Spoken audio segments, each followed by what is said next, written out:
Olá, bem-vindos a mais uma live do Neuropsicocentro, nessa semana que está sendo super importante. É a semana que a gente está comemorando o Dia Mundial da Conscientização sobre o Autismo. Então, é um prazer muito grande contar com todos vocês hoje aqui, nesse momento. E hoje nós vamos ter um convidado muitíssimo especial. E a princípio eu gostaria, antes de apresentar o nosso convidado, eu gostaria de falar especialmente para os papais e mamães que vão estar hoje aqui com a gente, que eu sei que são muitos, o quanto é importante, vai ser importante esse momento, tanto para você que já tem o diagnóstico do seu filho, como para você que ainda está em dúvida e está buscando esse diagnóstico. Então, esse momento hoje vai ser um momento, claro, da gente compartilhar ideias, da gente ouvir um pouco uma pessoa extremamente experiente, como o Dr. Leandro, e acredito que vai ser bem rico para todos. Então, eu queria convidar e apresentar para vocês o nosso grande convidado de hoje. É uma honra muito grande. Eu já vi que ele entrou aqui, que ele já está online. É uma honra muito grande poder conversar com o Dr. José Leandro. É uma criatura humana assim incrível. Todos os pais trazem sempre esse comentário do quanto ele é um ser humano incrível. E, claro, um médico extremamente competente, com mais de 10 anos de experiência no atendimento de pessoas com transtorno do espectro autista. E vou convidar aqui ele para que a gente possa ter um bate-papo super legal. Prontinho.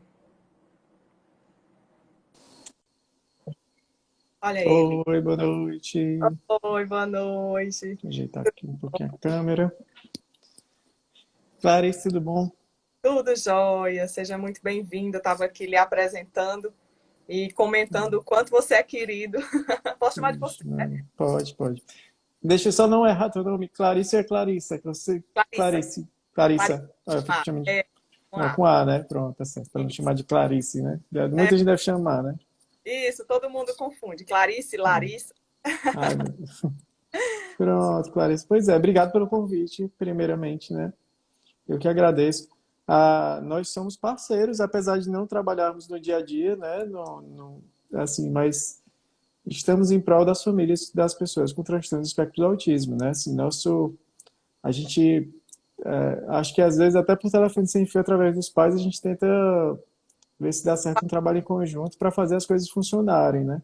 Porque assim, Isso. a nossa luta é que dê tudo certo com a clínica, com o plano de saúde, com que se encaixem as terapias e que dê um jeitinho das coisas darem certo. As Que é demandas cada vez maiores, né? nível, né, de pessoas que buscam, né, que tanto buscam o neuropediatra, como que buscam as terapias de apoio. Eu acho que essa é a nossa grande causa em comum, né, de apoiar e dar suporte a esses pais e essas famílias que nos Exa- buscam, né? Então é um Exatamente. prazer muitíssimo grande estar aqui contigo. E a gente hoje vai falar de um tema que eu acho que é bem recorrente para os pais, né, que é o diagnóstico precoce. O que é esse diagnóstico precoce? O que significa hoje falar de diagnóstico precoce dentro da neurologia, da neuropediatria? E aí, Uhum. se puder começar por essa questão, claro, os pais aqui presentes, os profissionais que também estiverem aqui presentes, podem compartilhar dúvidas, perguntas, questionamentos, que a gente vai ter o maior prazer de responder na medida do possível, né? Sim. Ah, quanto a diagnóstico precoce, quando é que a gente considera diagnóstico precoce? Vai depender da literatura. No geral, é assim: criança abaixo de 2 anos é diagnóstico precoce, em todos os casos. Tem literaturas que consideram abaixo de 2 anos e 6 meses, Uhum, abaixo de 30 meses. Então, vai uhum, depender do texto que você estiver lendo. Mas o diagnóstico precoce seria isso: seria a criança por volta dessa idade pré-escolar, que eles costumam chamar nos Estados Unidos, né? É a uhum. criança que ainda não entrou na escola, ainda está no período de creche, já seria considerado um diagnóstico precoce. Né? E a partir daí é que a gente vai vendo assim, né, como é que consegue se dar um diagnóstico precoce, por que é importante, por que é bom, o que é que muda na vida da criança, né? Uhum. Então, assim, são muitos fatores muita coisa que a gente pode conversar assim, nesse tema. Perfeito. Ah, não sei, por onde a gente pode começar? Acho que talvez pode começar por quais Uhum. são as características precoces que podem aparecer. Pergunta, né? Quais são os primeiros sinais que podem surgir ainda nessa primeira infância, antes dos 3 anos de idade, que fazem, principalmente assim, dentro da tua experiência, né, de consultório, o que faz os pais buscarem? O que angustia mais esses pais dentro do desenvolvimento do filho, que eles podem considerar que é atípico e que fazem ele buscar algum tipo de diagnóstico? Especialmente a gente, obviamente, aqui hoje está falando sobre o TEA, né? Mas o que busca, o que é mais comum no dia a dia do consultório? Uhum. Ah, o que mais chega no dia a dia do consultório é quando a criança já está com atraso de fala. E Sim. aí é a idade marco, é 2 anos de idade. Aham. Mas o que a gente busca é que a criança consiga chegar antes dos 2 anos. Né? Uhum. Seria o ideal que não esperasse te atrasar a fala para chegar ao consultório. Está chegando cada vez mais crianças com menos de 2 anos. Sim. Isso é muito bom. À medida Ah, que o conhecimento, né, a gente vê que os pediatras que estão ali no acompanhamento do dia a dia também começam a entender um pouco mais e fazer esse encaminhamento mais rápido, né? sim. As gerações anteriores de pediatras tinham uma falha muito grande na avaliação do desenvolvimento social. Quando a gente avalia a criança, eles dividem a avaliação em 4 eixos só, que é social, pessoal social, o motor fino, o motor grosso e a fala, que é a comunicação. Uhum. E aí avaliavam bem a parte motora fina, de coordenação de pinça, de pegar objetos, levar à boca. Avaliava bem o motor grosso, que é, por exemplo, da criança saber andar ou não. Avaliava, aí chegava a avaliar bem a fala, mas o pessoal social era uma parte da avaliação do desenvolvimento que a formação da gente de pediatra era muito ruim. Né? Eu sou antes de ser neuropediatra, para você ser neuropediatra no geral, você tem que fazer pediatria primeiro. Então tem que fazer 2 anos de pediatria para depois fazer 2 anos de neurologia infantil, de formação. E aí a formação da gente em área de avaliação e desenvolvimento dessa parte social do bebê era muito ruim. E hoje tem inclusive a pediatria do desenvolvimento, que eles são capazes de dar o diagnóstico de autismo, de fazer um laudo. Não, então não é exclusivo do neuropediatra, né?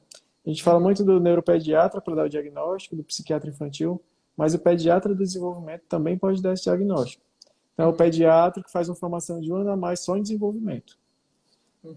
Nos Estados Unidos tem mais essa formação, mas aqui já tem, no Brasil também. E Uhum. aí, o que é que a gente vê no bebê pequeno? O que é que faltava enxergar?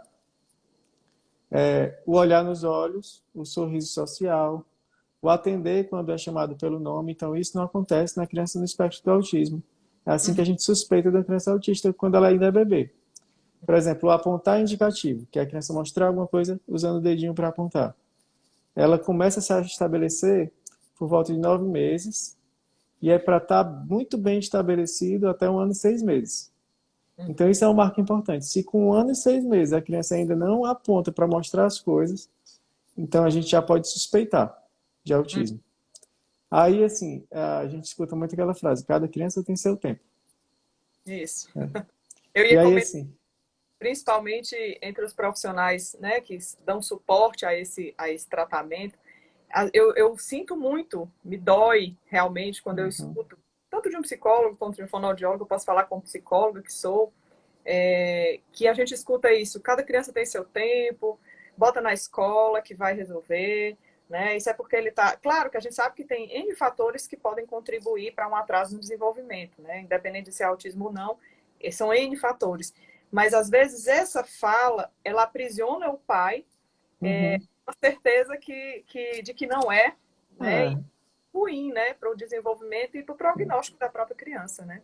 assim, pai nenhum quer que o filho tenha nenhuma forma, nenhum tipo de atraso no desenvolvimento. Sim. Né? Assim, é o que a gente não quer que o filho atrase com qualquer coisa, que tenha qualquer dificuldade. Nenhum pai quer ver o filho com nenhum tipo de dificuldade. E Uhum. aí, se existe uma esperança de é só esperar um pouco que não vai ter, aí às vezes a pessoa se apega nisso, né? Não, vou esperar um pouco porque cada criança tem seu tempo, então posso Uhum. esperar. Mas aí criança tem seu tempo numa faixa do que é esperado. Né? Uhum. Passou daquela faixa do que é o tempo da criança, que a gente chama de marco do desenvolvimento, né? O marco do desenvolvimento ele não é uma data fixa, ele tem uma variação. Tem Uhum. crianças com 9 meses já estão apontando para mostrar as coisas. Uhum. Tem crianças que com 1 ano e 5 meses ainda não estão apontando. E essa variação entre 9 meses e 1 ano e 5 meses é normal. Só que Sim. chegou com 1 ano e 6 meses e ainda não aponta, a gente já considera normal. Então, Uhum. o marco do desenvolvimento ele serve para isso, para dizer quando é que é uma data que a partir dali a gente tem que se preocupar e intervir. Então, não sabe apontar, não necessariamente vai ser um caso de autismo, mas tem um atraso de desenvolvimento já estabelecido. E Cara, aí, independente de ser autismo ou não, é importante. é bom acompanhar, porque atraso de desenvolvimento a gente não guarda. A gente Uhum. intervém e corrige. A gente E, faz o máximo possível para a criança ficar bem. isso. Ah, e aí tem outras coisas, né? Outros fatores que a gente pode ver no bebê pequeno. Cada vez mais a gente tem novos estudos tentando fazer o diagnóstico muito, muito precoce. O Uhum. objetivo é um dia chegar num diagnóstico com menos de 1 ano de idade e conseguir intervir numa faixa muito, muito precoce. Uhum. Existem estudos bem mais modernos, bem complexos, de ressonância magnética funcional. É um tipo de ressonância que só é usado em estudo científico. Uhum. Tem estudos com eletroencefalograma também, são eletroencefalogramas mais complexos. Não é o que a gente usa de consultório para detectar epilepsia, não. São eletroencefalogramas bem complexos, mostrando que as crianças no espectro do autismo, elas já mostram uma variação da atividade elétrica cerebral diferente das crianças que não estão no espectro do autismo. Uhum. Então, lá nesse eletro especial que eles usam usando um sistema de computador especial, uma programação especial, e eles conseguem detectar que criança autista tem um tipo de onda, que a gente chama onda delta, uma onda um pouco mais lenta do cérebro, a partir de 3 meses de idade. Então, é muito precoce. E Sim. tem outros estudos também, o pessoal gosta muito de mostrar em congresso, que é estudos de rastreamento ocular. Coloca a Sim. criança na frente do computador e tenta detectar para onde a criança está olhando. E aí Uhum. conseguem perceber em bebês de 6 meses uma variação do olhar, que ele às vezes se volta mais para a boca, ou se volta mais para detalhes, como a orelha, em vez Uhum. de olhar para os olhos da pessoa. Então, cada vez mais estão tentando detectar bem precoce. E esses estudos, eles são interessantes porque eles mostram que, apesar de nem sempre ser visível, as características de autismo, a criança já manifesta assim, ele muito precoce. Então, e mostra também assim, que a base do autismo é muito mais genética mesmo.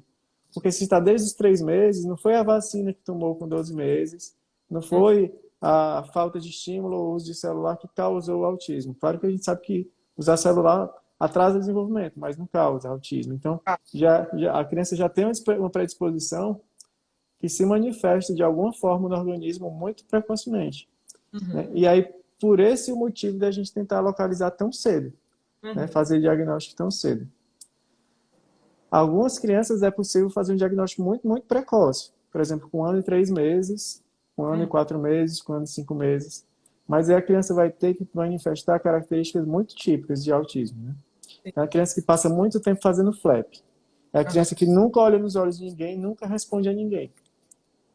Aí Isso vai nessa uma pergunta que a mãe estava fazendo. Antes dos 2 anos, até os 2 anos, o que eu devo observar de sinal que possa me preocupar? Tem uma mãe aqui que colocou essa questão.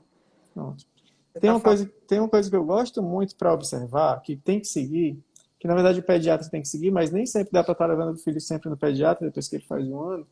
A vida de hoje em dia, todo mundo é corrido, e às vezes acesso a pediatra é difícil, até no SUS é difícil, para quem tem plano de saúde é difícil, às Sim. vezes até para particular pagando é difícil conseguir pediatra.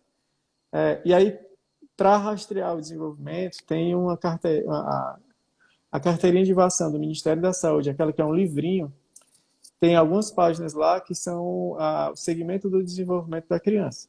E Sim. aí lá mostra a parte social e mostra essa faixa de idade que eu falei que é esperado. E aí Uhum. lá vai mostrar, desculpa, se a criança olha nos olhos e sorri de volta. Uhum. Então, se a criança até 1 ano e 6 meses olha muito pouco nos olhos, sorri muito pouco de volta, a gente fica com suspeita. Se a criança não aponta, a gente fica com suspeita. Tem um comportamento que é bem precoce também, que é o quê? A criança, quando aprende a andar, e ela aprende a andar até 1 ano e 3 meses, se passou de 1 ano e 3 meses e não sabe andar, está atrasada, mas normalmente a criança aprende a andar por volta de 1 ano, quando ela vai perto do aniversário de 1 ano. Uhum. Aí quando ela começa a aprender a andar, aí ela pega um objeto, aí corre, aí dá na sua mão e espera a sua reação. Uhum. E aí você brinca, faz alguma coisa, ela toma da sua mão, corre, pega outro objeto e aí entrega na sua mão. E aí fica o tempo todo fazendo essa troca de interação. Uhum. É para ter essa troca de interação. A criança tem que buscar as pessoas que estão ao redor dela. Se ela não busca muito, isso é Também. preocupante. É um Sim. sinal de alarme. Uhum. A outra coisa é se a criança tenta chamar a atenção das pessoas que estão ao redor. Tem uma brincadeira que começa bem, bem precoce, que é jogar os brinquedos no chão para olhar para os brinquedos. Mas depois de um tempo a criança começa a jogar os brinquedos no chão para ver a reação das pessoas. Então ela joga os brinquedos no chão e ao invés de olhar para o brinquedo, ela olha para as pessoas que estão ao redor, para ver se elas estão interessadas naquilo que a pessoa está fazendo. Uhum. Então, aí você vai percebendo como é que ela reage às pessoas. E aí, quando 6 meses, a criança já quer dançar quando você dança, ela quer fazer o que você está fazendo. Se você está limpando a casa, ela tenta limpar a casa também, por mais que não fale. Uhum. E aí, assim, esperar o atraso na fala é uma coisa muito problemática, Sim. porque falar ou não falar não faz parte dos critérios do autismo. Uhum. Então, tem muita criança. Quais são as crianças que mais demoram a chegar no consultório? São as crianças autistas que falam bem, Uhum. né? Isso. Porque o que é critério diagnóstico no autismo não é a fala, é a Sim. comunicação não verbal. A comunicação não verbal é a comunicação por gesto, né? Uhum. É a expressão facial, linguagem corporal, uso de gestos.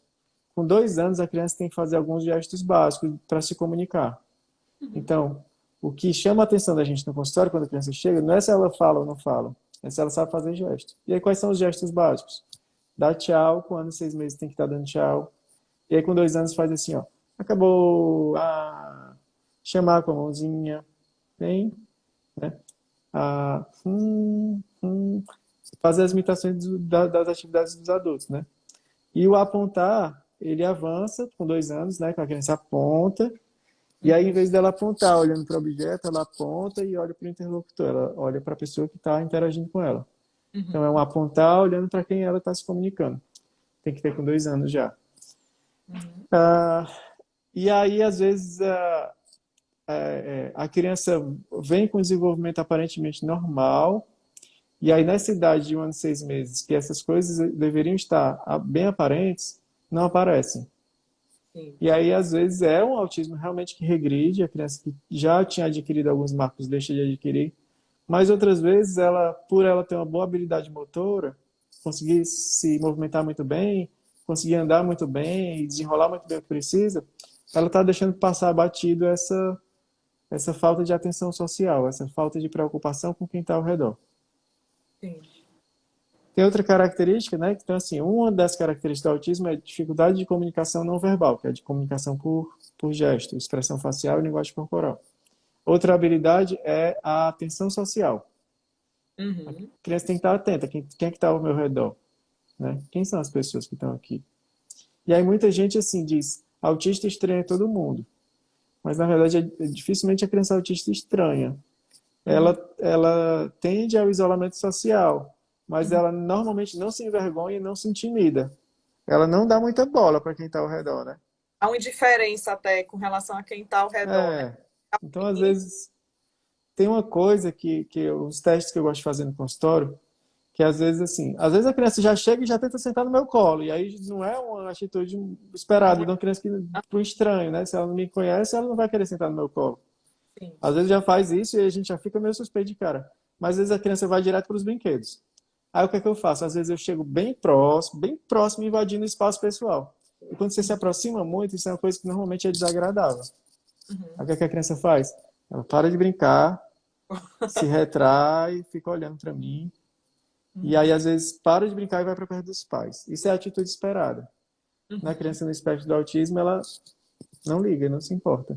Eu posso invadir muito o espaço pessoal dela até pegar nela e ela nem liga, continua brincando. E aí a gente vai tentando, através do comportamento, perceber essas características, né, que são precoces, que a criança é para manifestar. Doutor Leandro, uma coisa aqui que é interessante, que eu percebo assim, eu atendi 20 anos, parei de atender ano passado, né? Uhum. Virou E, gestor agora, né? agora eu virei gestora, não deu mais para conciliar, né? Uhum. Mas uma coisa que a gente conversava, eu via muito das mães, era essa questão assim da criança ser um pouco alheia, né, a tudo, obviamente, né? E aí as mães, esse era um sinal que incomodava muito, né? Então, se você está falando, tem tudo a ver com isso. Óbvio, a história de não atender pelo nome, mas mais do que isso, de realmente estar num mundo sozinho, no mundo dele, né? E isso incomodava muito as mães pela falta de interação que a criança. Não era um sinal que, óbvio, para a gente que trabalha com isso é muito claro, mas para Uhum. as mães, aumentavam absurdamente. Então, você falando disso, eu acho que era um ponto também que chegava muito cedo, né? Dessa indiferença, dessa. Até elas relatavam um pouco de frieza por parte da criança, né? Com relação Uhum, ao uhum. mundo em torno, né? Ao que está no entorno dele. Então, é É. bem interessante isso, um incômodo grande, né? Tem algumas coisas que a gente espera do bebê bem pequeno, do bebê, por exemplo, quando está amamentando, né? Que é ele ter um vínculo forte com a mãe, de querer olhar muito nos olhos da mãe. E o cérebro humano, ele tem um processo que é natural, que é de se interessar mais por rosto e por olhos do que por objetos. Então, o bebê, Uhum. antes de 1 ano, ele tem que se interessar mais pela pessoa que está interagindo com ele do que pelo objeto que a pessoa está usando. Aí, quando o bebê é bem pequeno, a gente chega com o brinquedo e faz, "Ei, tá vendo?", né, tentando chamar a atenção, e a criança não foca no objeto, ela foca no rosto da gente. E a gente balançando o objeto, balançando, ela não olha. Ela fica olhando no rosto da gente e sorri de volta. Então, o que a gente percebe às vezes também precoce é isso. É o bebê que sorri pouco, ou seja, tem um sorriso social muito, muito pobre e olha pouco nos olhos das pessoas que estão ao redor, né? Uhum. Então, são dois assim, para bebês bem pequenos, menores de 1 ano, é esse. Não olha muito nos olhos e sorri muito pouco. Uhum. E atender pouco quando é chamado pelo nome, né? Pode não reconhecer o nome quando é muito pequeno, mas é para responder ao estímulo, né? De a pessoa está chamando e ele dá atenção. Então, essas Sim. três coisas são algumas características que são bem precoces. Bom, vamos aqui Ah, ao. Oh, desculpa. aí tinha outra coisa que eu Ah, queria, não sei se estava programado essa parte ou não, mas tinha uma coisa que é assim, por que que é importante o diagnóstico precoce, pronto, isso. Eu né? ia entrar aí, exatamente. Não, Que bem, diagnóstico precoce traz para a pessoa, para o paciente com autismo. E por quê? Por que que a gente tem que se preocupar tanto? Por que que a gente está aqui preocupado em falar e alertar as pessoas que trabalham com criança ou os pais com relação a isso, né? Qual a importância desse diagnóstico na tem, vida? tem duas coisas, na verdade, que eu queria falar. Eu queria falar de por que que é importante o diagnóstico precoce. E Uhum. outra coisa que é muito difícil, é muito doloroso às vezes para os pais, que às vezes é fruto de desconhecimento e de preconceito, que é a aceitação precoce, né? Ai, Entender que o filho tem um atraso e a aceitação. Vou uhum. começar pela aceitação precoce, né? De entender as dificuldades do filho e aceitar e correr atrás. Uhum. Tem várias pesquisas mostrando que quando a família aceita precocemente o diagnóstico, ela tem mais interesse de compreender como é que funciona a pessoa autista, como é que funciona o cérebro do autista, Uhum. como é que pode ajudar, e isso modifica o prognóstico. Prognóstico é uma palavra que a gente usa para dizer assim, como é que vai ser o futuro da criança, o que é que acontece depois. Aí é esse termo que a gente usa, prognóstico. Então, modifica o prognóstico, ou seja, o prognóstico ele vai mudar se a família aceita cedo. As Uhum. famílias que têm mais aceitação, quando você compara futuramente a criança, ela tem mais capacidade de fala, ela tem mais capacidade cognitiva. Cognitiva é a inteligência, né? O nível de inteligência, de capacidade da criança. Ela tem um maior nível de independência. Então, quanto mais cedo a família aceita o diagnóstico, melhor o desempenho da criança, melhor a capacidade de se adaptar ao mundo, certo? Uhum. Então, isso é uma coisa importante. É a aceitação precoce da família. Teve alguém que botou aqui. Vejo muitos pais alheios e muitas mães sobrecarregadas. Eu vejo muito isso no consultório também. Sim, na É realidade. uma coisa bem individual, né? Assim, mas no geral, o que eu vejo, não, nem estudei nada sobre isso, se tem pesquisa ou não com relação a isso. Mas no geral, os homens parecem ter mais medo, Uhum. menos aceitação. Então é muito comum o pai, às vezes, não querer nem entrar na sala, às vezes É, no consultório, não querer vir para a consulta, sim. achar bom quando adia a consulta, ou Uhum. então quando vem para a consulta, tentar não dar atenção à consulta, tentar querer ficar no celular. E aí por isso que eu vou comendo pelas beiradas. Tá muito ocupado aí no celular, dá para parar um pouquinho, vamos olhar aqui e tal, porque por mais duro que seja o diagnóstico, quando compreende e aceita logo, vai ser muito melhor para a criança. Então, por isso que às vezes tem muita mãe que diz, isso é muito direto, já dá logo o diagnóstico, assim na cara, às vezes a gente não está preparado. Mas essa espera por você estar preparado, às vezes, atrapalha muito o desenvolvimento da criança. Então, às Sim. vezes, a gente tem que ser um pouquinho mais direto e chegar nesse ponto. E aí, para homem, o homem tem uma trava nisso, né? De não Uhum. querer ir para médico, não gostar de médico e assim, não conseguia aceitar, parecia muito pior para homem. Mas tem mulheres que também são assim. Tem mulheres que às vezes o homem diz, olha, tá atrasado, vamos resolver. E a mãe, não, vamos não. Vamos ver, eu vou dar um jeito, a gente vai resolver de outro jeito. Hum. Acontece, mas no geral é mais homem mesmo. O homem parece que tem medo. A verdade é essa, parece que o homem tem medo. Mas o homem é bicho Uhum. frouxo, né? O homem aguenta menos dor, é assim mesmo. Ah, No geral, aguenta menos dor, talvez dor psicológica também aceita menos. não deixa de ser grande, né? Um Pois luto é, colocou aqui, né? Que é um é, luto é. para os pais, né? Entrarem nesse mundo do diagnóstico e até chegar nessa aceitação. Então, é muito comum que a gente receba, nós psicólogos, é muito comum que a gente receba esse primeiro impacto da dor dos pais é, diante de um diagnóstico. Então, acho extremamente importante a gente estar falando aqui de aceitação, porque isso é um diferencial, é a nossa prática, é o nosso dia a dia, é a família que é colaborativa, a família que realmente interage bem com essa criança, responde bem, a criança responde bem às terapias, a gente vai ter, sem dúvida, uma evolução muito maior. E eu não estou falando aqui, até alguém comentou, das mães que estudam muito autismo. Não estou falando necessariamente disso. Às vezes a mãe não precisa ser uma cientista da, É, tá? Às vezes nem é não, não. isso, né? Porque ela perde um pouco a função, né? É, De isso. brincar, de se dedicar, de estimular naturalmente. Às vezes as mães querem estudar, né? No sentido Sim, de sim. ser Eu até terapeuta, digo assim, não é a obrigação da mãe virar terapeuta, né? não é. Não E é. ela fala muito isso. Gente, a mãe, ela, Se a mãe. sente muito culpado, né? Por não, que eu tenho que saber tudo, eu tenho que fazer tudo que, E na verdade você né? está com seu filho 24 horas. Você não precisa ser terapeuta, nem ter técnicas elaboradas de como estimular, nem entender de aba.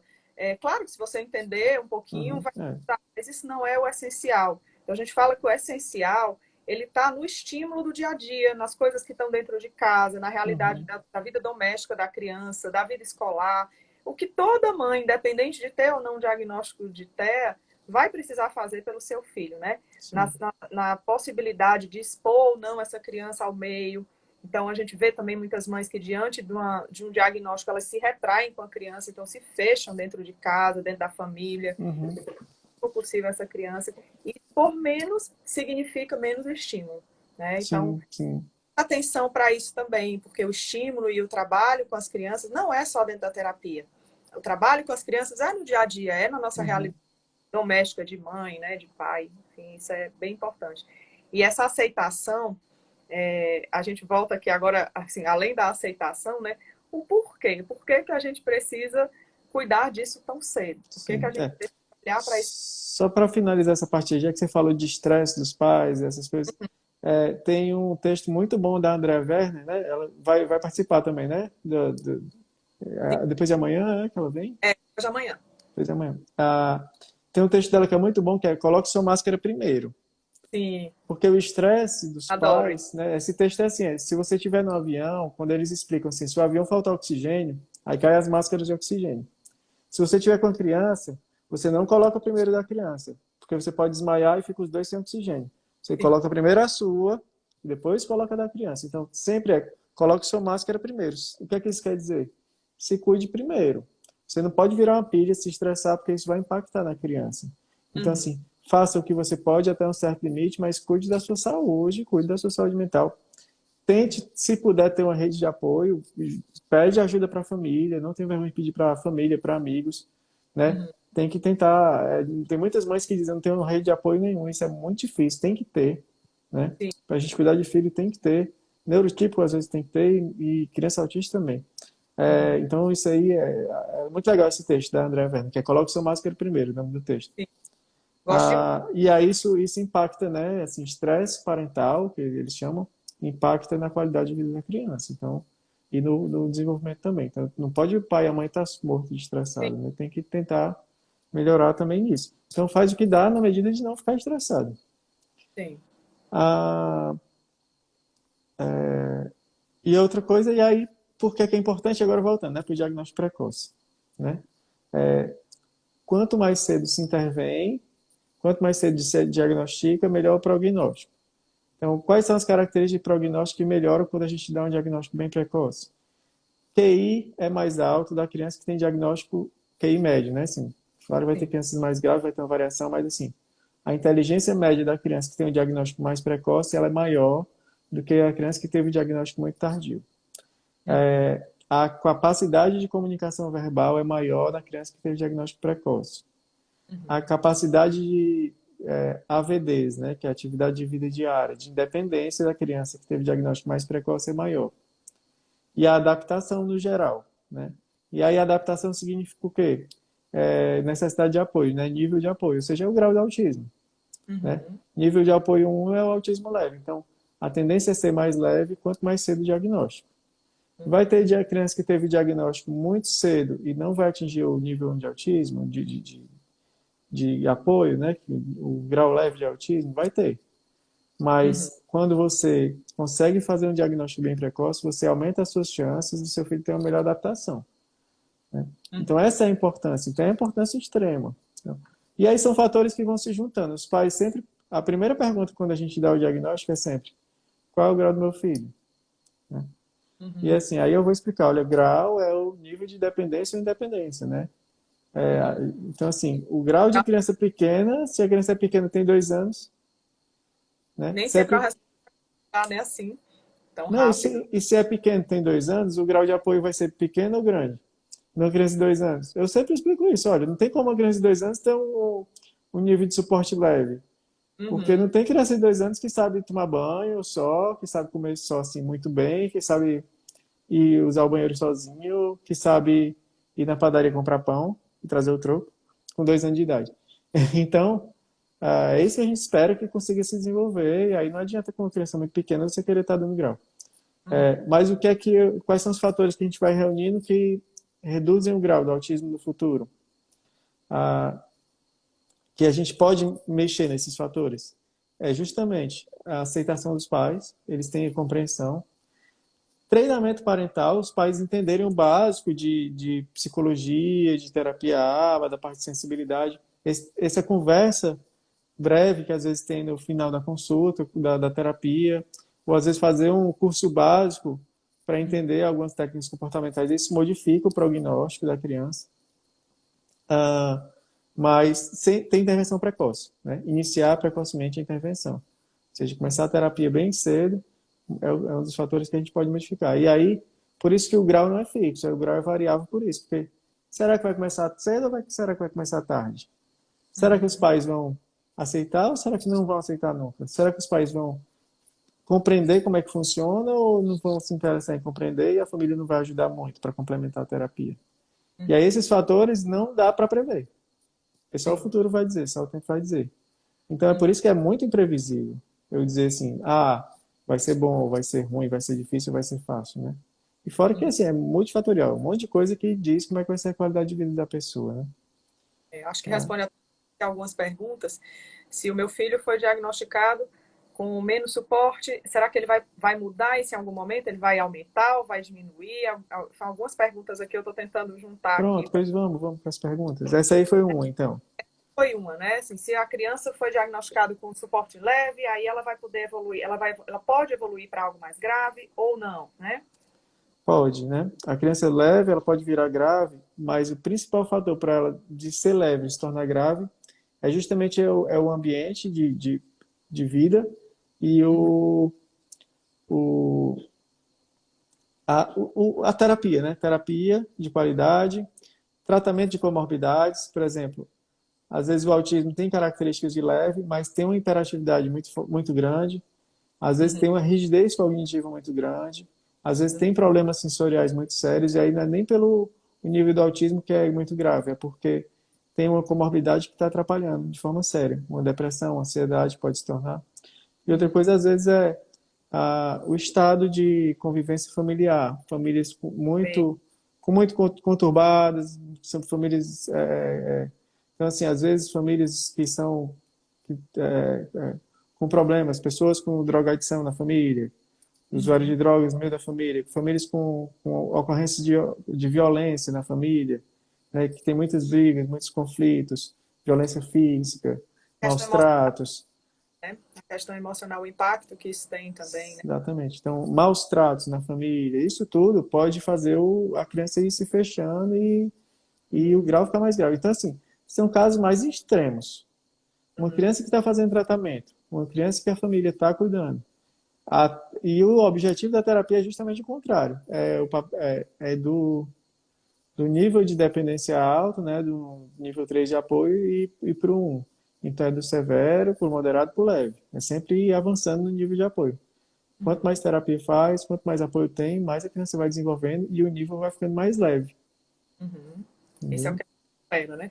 Tem uma Sim. pessoa perguntando até qual idade a terapia ABA pode ser aplicada em crianças? Se existe algum limite para isso? O mínimo, Não, até qual? Então, até até qual? qual idade?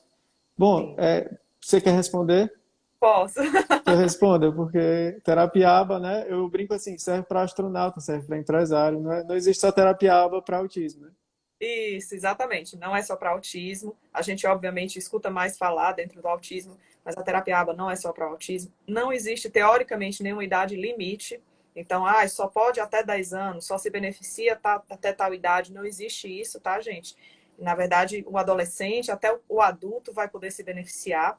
Então, tudo isso depende de uma avaliação prévia. Se é uma criança muito pequena, inclusive até existe um certo engano. Às vezes os pais chegam, só criança pequenininha que vai se beneficiar do ABA. Não necessariamente. Às vezes a gente pega uma criança muito pequena, com uma quantidade muito grande de horas de terapia, e essa criança, ao contrário, né, não vai se beneficiar naquele momento de uma quantidade muito grande, Uhum, ou de uma forma de intervenção, às vezes, muito massacrante, né? Então, uhum, é importante que esse momento inicial seja o quanto mais leve possível, principalmente se a criança é muito pequena. Se é uma criança que já tem outras habilidades, outras aquisições, aí sim a gente pode pensar em mais horas de atendimento, a gente pode pensar.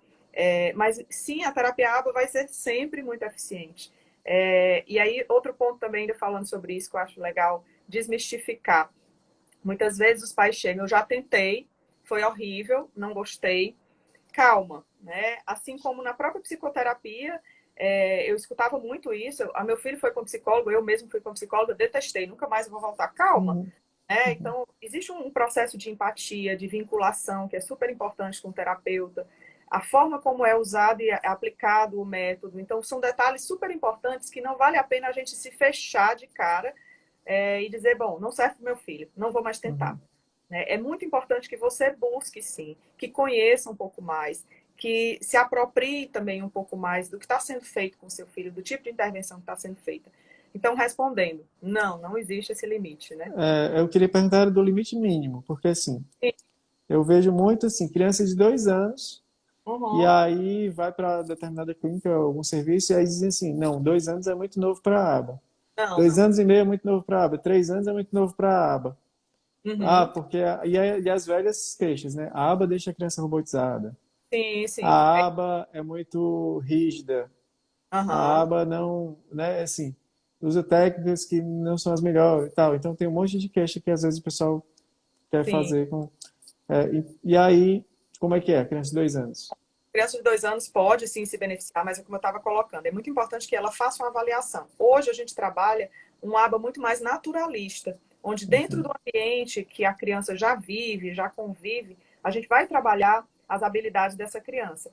Por exemplo, vou dar um exemplo. As mães sempre acham que o aba é aquela coisa sentada na mesinha e aprendendo alguma coisa muito formal, muito concreta. Não, não é sempre assim, principalmente se a criança ainda for muito novinha. uhum, Então, por isso, talvez esse mal entendido com relação ao ABA das crianças muito pequenas.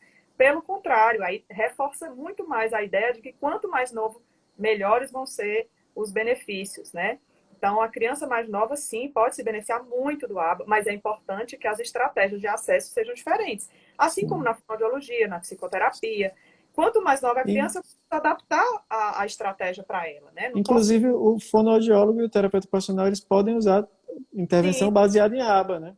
e devem, né? Devem, Isso. podem usar sim técnicas do ABA, né? Do ABA e aplicar dentro da realidade de terapia. Então, lógico que a gente, quando é terapeuta de criança, a gente vai também precisar modular o nosso brincar, a nossa forma de se comunicar. Até o tempo de sessão precisa ser muito bem cuidado para que não seja massacrante, né? A criança que está começando, imagina tu ter 2 aninhos, nunca ter saído de casa, nunca ter frequentado a escola e de repente você é jogado num universo de 10, 15 horas de terapia por semana.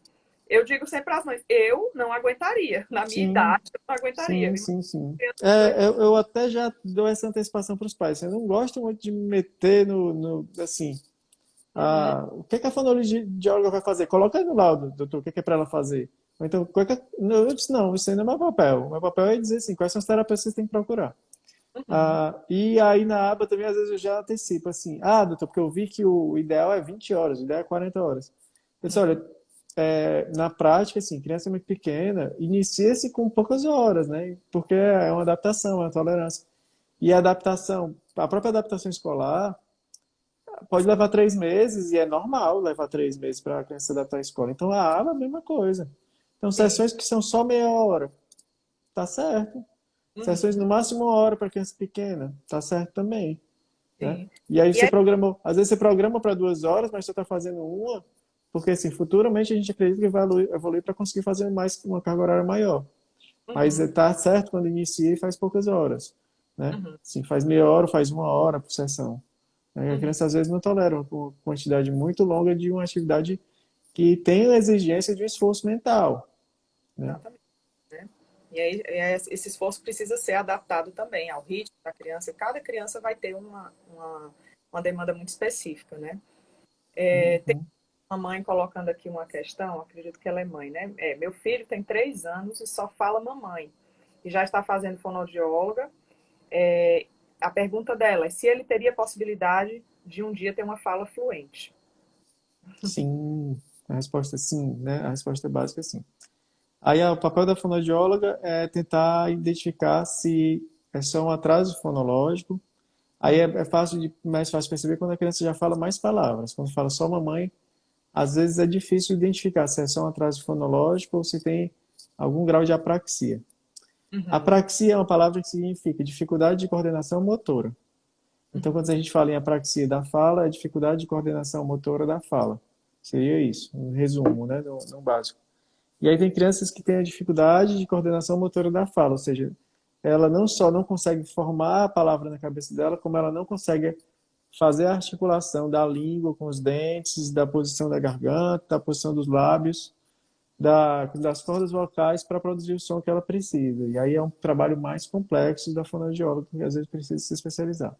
uhum. Ah, às vezes é problemático, por exemplo, fazer fonoaudiologia uma vez por semana.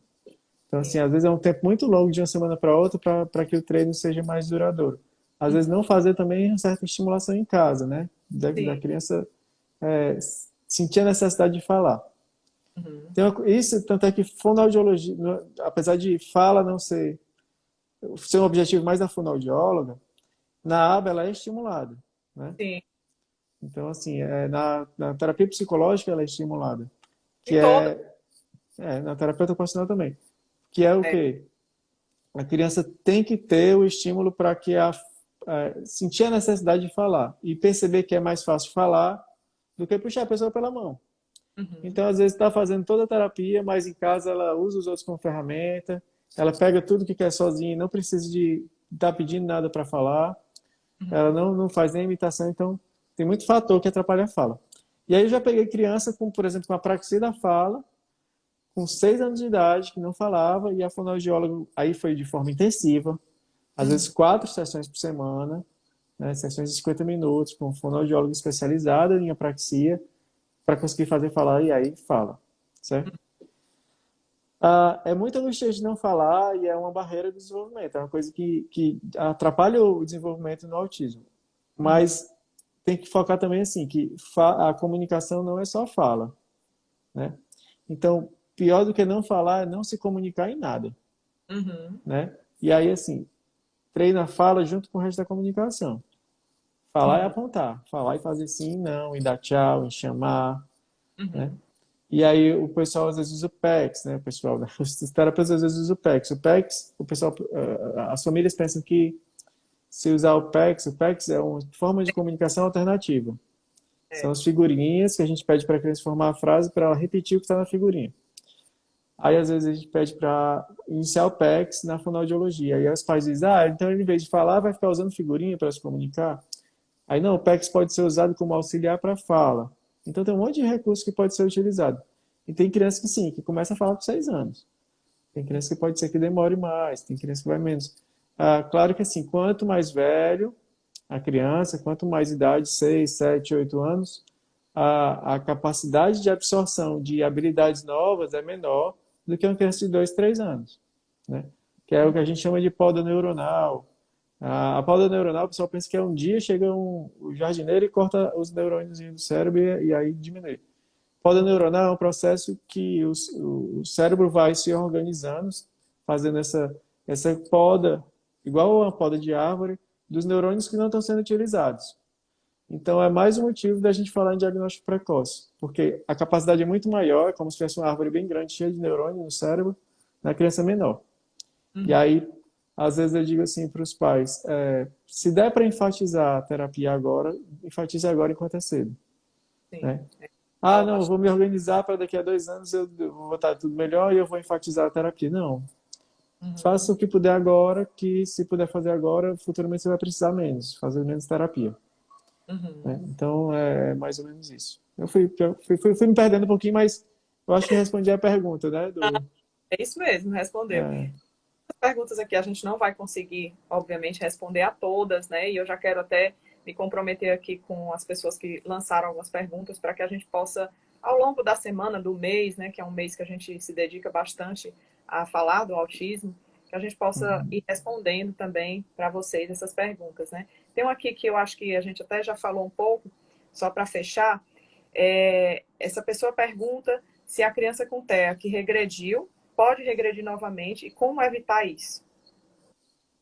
certo. É mais complexo essa parte, assim. Ah, sim, existe criança que regride, está evoluindo e regride novamente. Eu vou fazer uma explicação bem simples para uma coisa que é meio complexa. Não sei que quem é daí que tá assistindo, que já trabalha num trabalho repetitivo, num trabalho mais complexo, às vezes. E aí, quando você tira um mês de férias e você Uhum. volta para o trabalho, você volta sem saber escrever seu nome. Você volta sem saber escrever a data direito, né? Uhum. Eu Sim. trabalhei muito tempo em emergência e aí quando tirava um mês de férias, eu dizia, eu não sei mais nem passar de pirona para as crianças. Ah, então, às vezes, essas regressões têm muita coincidência com pausas na terapia, com Uhum. períodos de adoecimento, às vezes com fatores estressantes agudos, que a gente chama. Então, assim, a criança passou por períodos de crises fortes, e aí Uhum. acontece uma evolução do desenvolvimento. Foi muito comum agora É, na pandemia, né? A gente observar isso. isso, na pandemia teve muito. Ah, Tem também outra coisa, por exemplo, ontem eu até estava fazendo também outra live com uma moça que é autista, que é bem interessante o que ela estava explicando, e ela até explicou os tipos de. A gente está falando sobre crises, né? Crises sensoriais.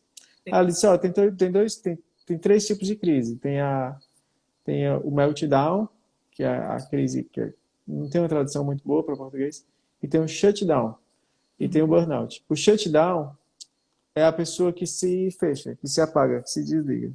Uhum. Então, isso aí é o que a gente chama é um mecanismo da psicologia, né, de luta ou fuga, né, quando você tem um estresse, né? E aí tem um mecanismo que é de se fingir de morto. Quando você tem um estresse muito grande, tem gente que tem sono e não Uhum. conversa mais com ninguém e se fecha. E no Uhum. autismo isso pode acontecer. Tem criança que é autista que entra em shutdown. Então Uhum. ela passa por um período de estresse muito grande, crises sensoriais, e aí ela vai se fechando, tende a se isolar mais ainda, e aí deixa de falar, né? Uhum. E aí é delicado isso, é difícil de você identificar uma causa, mas normalmente tem fatores estressores, ou então pausas nos processos de terapia. E é difícil os pais entenderem quando a gente, como psicólogo, sinaliza que há uma sobrecarga ali, né? E que precisa ser visto também. Eu tinha um paciente que quando ela entrava pela porta do consultório, ela praticamente desmaiava no sofá. Aí a mãe dizia, ela só faz isso quando chega aqui. Antes de ela entrar na minha sala, ela já estava no sofá da recepção. Aham. Era uma apagada que você sacudia.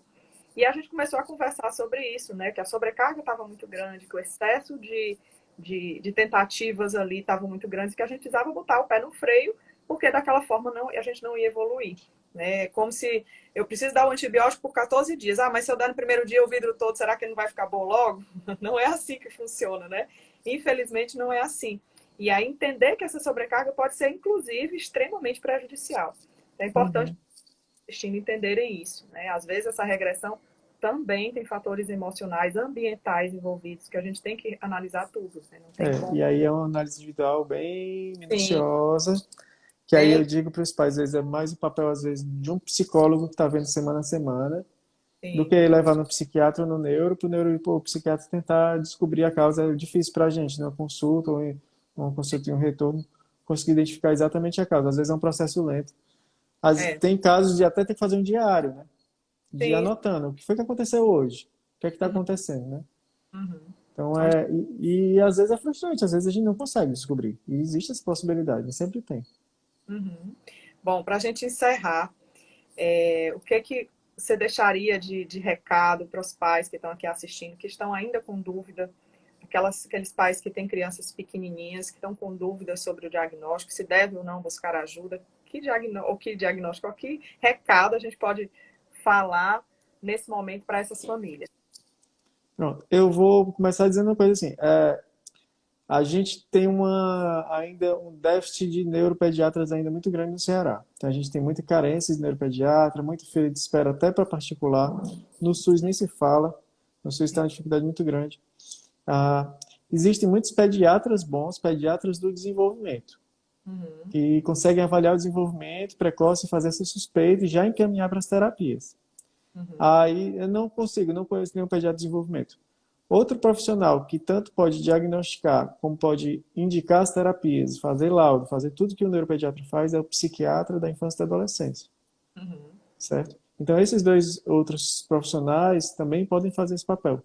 E assim, pelo menos dar a suspeição e de iniciar a terapia precocemente, Uhum. certo? Outra coisa seria o que eu falei, né? De monitorar o desenvolvimento, o ideal é que seja pediatra, mas você pode usar a cadernetas de cartão de vacina e ir seguindo lá. Tudo que seu Uhum. filho já sabe fazer e marcando, isso é importante. Uhum. Atrasou, não segura.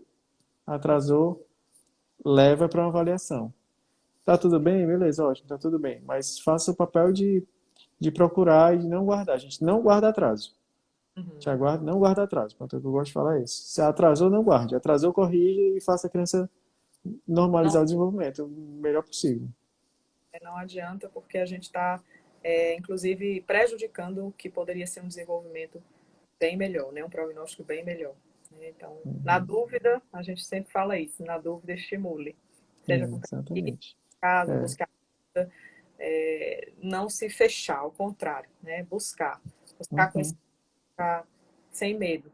Então, nós como pais, independente de ser pais atípicos ou não, em vários momentos da nossa vida, enquanto pai e mãe, a gente vai se deparar com situações desse tipo, ligadas à saúde mental, ligadas à saúde física do nosso filho. E quanto antes a gente buscar ajuda, melhor será o prognóstico e melhor será, né, a resposta para todos. E, claro, melhor, o mais beneficiado é a Sim, criança ou adolescente, né? sim. Clarice, eu Doutor, queria agradecer, tá? e Pelo eu, convite. Eu tô só te interrompendo já, né? Já tô te não, prevendo, tô te antecipando, né? Tudo que eu tu fala. exatamente, eu ia te agradecer imensamente, né, por ter aceitado esse convite nessa semana que eu sei que deve estar super corrido, porque é um mês muito corrido. Tá. Pois é, já acumula todas as lives para esse mês, né? Exatamente. E aí fica super corrido. E eu ia falar sobre essa correria nossa de dia a dia, né? Sim. Sinto falta, às vezes, de não ir visitar neuropsicocentro, de não Tá ir mais conhecer os profissionais, venha. de fazer a gente fazer uma reunião, talvez com as equipes e tudo. Mas a correria é grande também. Assim, às vezes eu tenho vontade, Eu mas tem a entendo. correria do dia a dia que todo mundo tem, que tá todo mundo tentando fazer o melhor possível, e aí nem sempre é É, possível, mas sinto falta desses momentos. se você quiser, nossa casa está aberta para a gente tomar um café, para a gente conversar. Pronto, então pronto. Pois combinar de aparecer. Apareça mesmo. Muitíssimo obrigada, doutor Leandro, Obrigado. pela sua doação nesse momento para todos nós. Foi muito importante. E obrigada a todos que estiveram aqui com a gente hoje. Quero agradecer muito aos pais, aos profissionais que estão aqui presentes. E um beijo. Boa noite. Beijo, tchau. Tchau.